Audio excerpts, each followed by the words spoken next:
오늘은 사실 16절, 17절 두 절의 말씀을 가지고 이제 오늘 말씀을 나눌 텐데, 영적 전쟁에 관한 말씀 전체를 그냥 다 읽었습니다.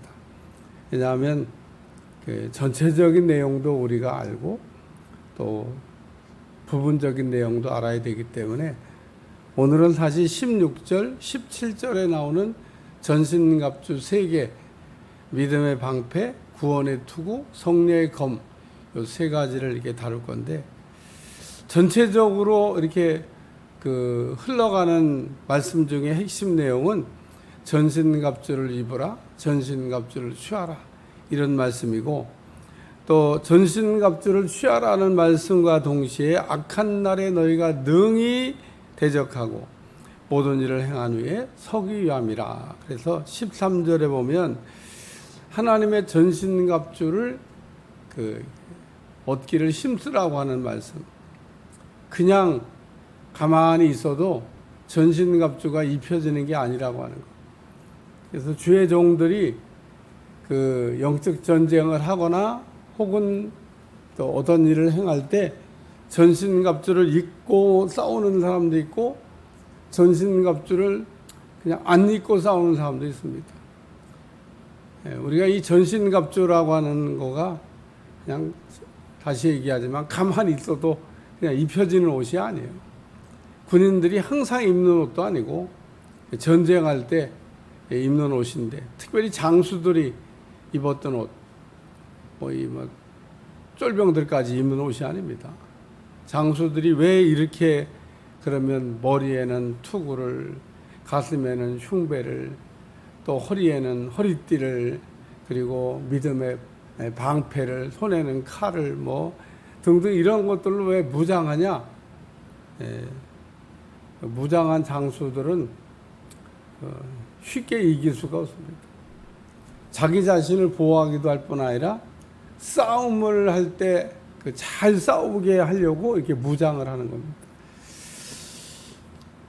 그래서 이 전신갑주에 관한 말씀도 이렇게 여러분 읽어보시면 바울이 모르고 썼을 거라고 생각하면 안 됩니다. 그러니까 창세기 12장에 너는 복이 될지라 라는 말씀을 이게 우리가 할 때도 히브리 사람들은 7개로 나눠서 설명하는 걸 좋아하고, 그리고 7개로 나눠 설명하는 것 가운데 중간에다가 중요한 거를 이야기한다. 그래서 창세기 12장에 너는 복이 될지라 라는 말씀이 7개 중에 중앙에 있는 4번째 너는 복이 될지라. 오늘 또 4번째 말씀이 나오기 때문에 제가 이렇게 장황하게 설명을 하는 겁니다. 전신갑주를 설명하면서 총 7개를 설명했고 7개 중에 4번째가 믿음의 방패다. 근데 이 믿음의 방패 앞에는 모든 것 위에란 단서 조항을 붙여놨습니다. 그러니까 이 전신갑주 모든 것 위에 믿음의 방패를 꼭 가져야 된다는 겁니다. 아무리 전신갑주로 무장을 해도 이 믿음의 방패가 없으면 그냥 한 방에 그냥 끝난다, 그 얘기인 겁니다. 다윗과 골리앗이 싸울 때 그 한 방이 문제였습니다. 다윗의 물맷돌 한 방, 다윗이 2번 던지지도 않았습니다. 한 번 던진 그 물맷돌이 골리앗의 이마에 박혔다. 왜 골리앗이 그 노트구를 바보같이 벗었을까? 벗지 않았으면 다윗의 물맷돌이 골리앗의 노트구를 노수로 만들어서 이 얼굴을 이렇게 안전하게 지키려고 썼던 구원의 투구와 같은 그걸 쓰고 있었더라면, 그리고 그 골리앗 앞에는 방패든 아이가 있었어요. 그러니까 이 손방패가 아닙니다. 손방패는 장수가 들지 아이들이 큰 방패. 골리앗이 그 뒤에 숨어 있으면요 아무것도 안 보입니다. 로마 전쟁하는 거 가끔 보면 큰 방패를 막 만들어가지고 바퀴에 굴려가지고 갑니다. 그리고 그 뒤에 사람들이 막 이렇게 따라가요. 그러면 막 이따만한 돌이 막 공 날라와도 그 방패에 팡 부딪혀서 그 돌이 방패를 부술 수가 없어요. 화살에다 불을 붙여갖고 막 불화살이랑 그게 날라와도 그 방패를 뚫을 수가 없습니다. 그래서 그 방패 뒤에 안전하게 이렇게 병사들이 그 방패를 밀고 이렇게 성 앞에까지 가가지고 그게 또 막 올라가서 성벽 높이하고 같아. 여러분 이 성벽 높이하고 방패 높이는 같습니다. 이 방패가 얼마나 큰 거예요 도대체. 그러니까 그 뒤에 군인들이 숨어가지고 이렇게 밀고 가는 겁니다. 그러니까 뭐 화살이 날라와도 돌이 날라와도 뭐 그 뒤에 숨어 있는 사람은 안전한 거예요. 그러니까 우리가 이 방패 그러면 군인들이 싸울 때 손에 들고 하는 이 방패를 자꾸 연상하는데 이 방패는 그런 방패가 아니다. 그러니까 큰 방패를 얘기하는 겁니다. 그러니까 이 방패를 가지면 뭐 천하무적인 거죠. 뭐 예? 돌이 날라와도 불화살이 날라와도. 근데 이 불화살을 소멸하고 이렇게 되는데 이 불화살 공격이 뭐냐면 약점을 치고 들어오는 겁니다. 삼손이라는 사람이 뭐 보통 힘이 센 게 아니었어요. 근데 왜 넘어졌냐? 여자 때문에. 여자가 문제예요, 여자가. 근데 여자가 문제가 아니라 삼손이 여자의 약점을 갖고 있었던 겁니다. 삼손의 약점은 여자야. 가룟 유다는 돈의 약점을 갖고 있었습니다. 돈. 그 옥합을 깨뜨린 거 보고 야 갓난 사람을 위해서 쓰면 좋을 텐 저걸 그냥 갖다가 붓다니. 그럴 때 그 중심을 깨뜨려 보신 주님께서 도둑놈이다 그래요. 도둑놈이다. 그러니까 그 가난한 사람들을 생각한 게 아닙니다. 말은 아주 뭐 천사같이. 그러니까 이 가룟 유다의 약점은 돈에 있어. 돈. 사람은 다 약점이 있잖아요. 골리앗은 약점이 뭐예요? 교만인 겁니다. 겸손했으면 노트구도 안 벗었을 거고 방패도 안 치웠을 거고 야 몰라 저렇게 뻘거벗고 나와도 전신갑주도 안 입었어도 몰라 저놈이 뭐 보통 놈이야. 그리고 그렇게 방패를 앞에다 내세우고 노트구를 쓰고 나갔더라면 약점이 없어요. 천하무적인 거죠. 예, 골리앗이 다윗의 그 벌거벗고 나오는 전신갑주도 안 입고 나오는 그 모습에 갑자기 교만해져 가지고 노트구 안 쓰고도 방패 없이도 능히 이길 수 있다는 생각을 하다가 넘어졌다 그런 겁니다. 사울왕도 그 이스라엘 일대왕 사울도 훌륭한 사람이에요. 예. 하나님이 얼마나 훌륭하면 뽑아서 이스라엘의 왕으로 세웠겠어요. 우시야 훌륭한 사람이에요. 네.